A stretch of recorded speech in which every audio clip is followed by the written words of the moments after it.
বাঁশ রাখা হয় এবং কি গরমের দিনে পিকআপ আসে, বাস আসে, এর জন্য আমরা খেলতে পারি না মাঠে। সপ্তাহে 2-3 দিন খেলতে পারি, আর বাকি দিন বাস থাকে। আমি জয়েন করার আগের থেকে এখানে বাজার হইতো মাঠে, আগের থেকে। পরে আমি আসার পরে বাউন্ডারি হয়েছে, বাউন্ডারি হওয়ার পরে আমি নিষেধ করেছি বাজার কমিটিকে যে আর এখানে হাট হওয়া যাবে না, কারণ বাচ্চাদের খেলাধুলার সমস্যা হচ্ছে। ওনারা আসলে কথা ওইভাবে শুনতেছে না। তো দেখা গেছে যে আমাদের এই মাঠে বাস ওঠার কারণে আমাদের এলাকার যে যুব সমাজ আছে, যা ইয়াং জেনারেশন আছে, মাঠে থেকে তারা বঞ্চিত, তারা খেলাধুলা করতে পারে না ঠিকমতো। এই খেলাধুলা না করার পিছনে আপনার সে মাদকে আসক্ত হয়ে যাচ্ছে যুব সমাজ। সো যদি আমরা এখানে নিয়মিত খেলাধুলা বাচ্চা কাচ্চারা করতে পারে, তাহলে আমার মনে হয় এই মাদক আসক্ত থেকে যুব সমাজকে রক্ষা করা যাবে। তো তারা যদি এটা ভাবতো যে এলাকার পোলাপানকে কীভাবে মাদক অমুক তমুক থেকে কীভাবে ফিরে এসে সুস্থ একটা সমাজ গড়ার যদি চিন্তা করতো, তারা এলাকার স্বার্থে পোলাপানদের মাঠে ফিরিয়ে আনতো।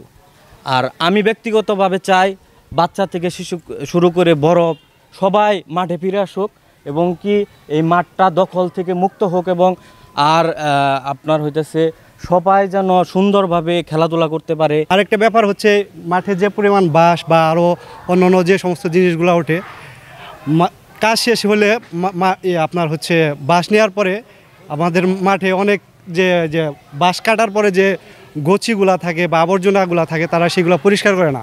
দেখা গেছে যে স্কুলের বা মাদ্রাসার বা বাইরের যে আমাদের বাচ্চা কাচ্চা আছে, এরা যখন খেলতে আসে বিভিন্নভাবে পরে এখানে অ্যাক্সিডেন্টে আহত হয়।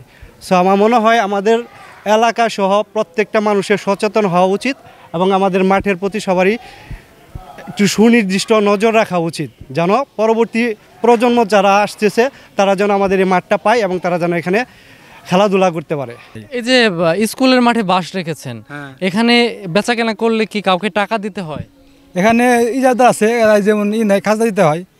বাঁশ কিনছি, বাঁশের খাজনা দিতে হবে। কি পরিমাণ খাজনা? মনে হয় যে শতকরা 10 টাকা নাই। এর আগে আমরা এই মাঠে আপনার কয়েকবার বালুটা লয় না, আমরা কিন্তু এটার সংস্কার করছি। তারা যত হাজার হাজার টাকা এখান থেকে ইনকাম করতেছে, তারা কখনো 2 টাকায় মাঠ বাবদ তারা খরচ করে নাই। এখন আবার অনেকে শুনি যে তারা নাকি মাঠের মধ্যে ঘর দেওয়ার পরিকল্পনা করে, যে আমরা মাঠে বাজারে ঘর হবে। এটা মানে একটা রাজনীতি, মানে খারাপ কিছু চিন্তা ভাবনা এরা করতেছে। আমরা চাই এই এলাকার মানুষ, এটা বছরের পর বছর আমাদের বাপ চাচাদের আমল থেকে এই মাঠ তারা অনেক পরিশ্রম করে এই মাঠটা তৈরি করছে। আমরা যেভাবে হোক এলাকার যুব সমাজ আমরা চাবো এই মাঠটা রক্ষা করার জন্য, কিন্তু কিছু দুষ্কৃতিকার লোকের কারণে আমরা এখানে বারবার বাধা বিপত্তি হয়। যেমন ধরেন এই জায়গায় আপনার আজকে মাঠে খেলা হয় না সপ্তাহে 3 দিন।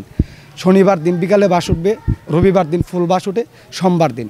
এমনকি বাস যখন তারা চলে যায়, আজকে হাটের দিন চলে গেছে, মাঠের মধ্যে মিনিমাম 20-30টা 50টা বাস থাকবে, মাঠের সাইড দিয়ে বাস থাকবে।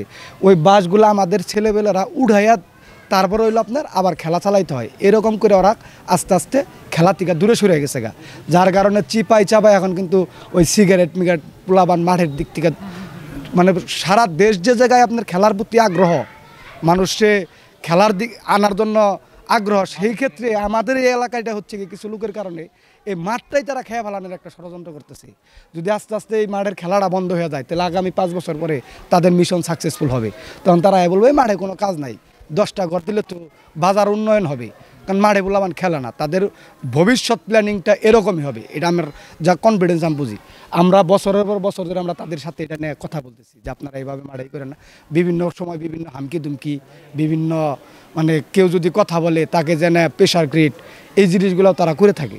আমরা চাই আমাদের সরকারের কাছে আমরা বিশেষভাবে অনুরোধ করছি সকলের কাছেই, যে আমাদের এলাকায় আশেপাশে 10 এলাকার মধ্যে আমাদের এই মাঠটা মনে করেন ভালো একটা পজিশন আছে। আমরা চাই এটা আরও ভালো হোক, এই দখলদারিত্বর থেকে আমাদের মাঠটা মুক্ত পাক, যাতে এলাকার যুব সমাজ এই মাঠে খেলাধুলা করে তারা একটা ভালো ফিউচার গেইন করতে পারে।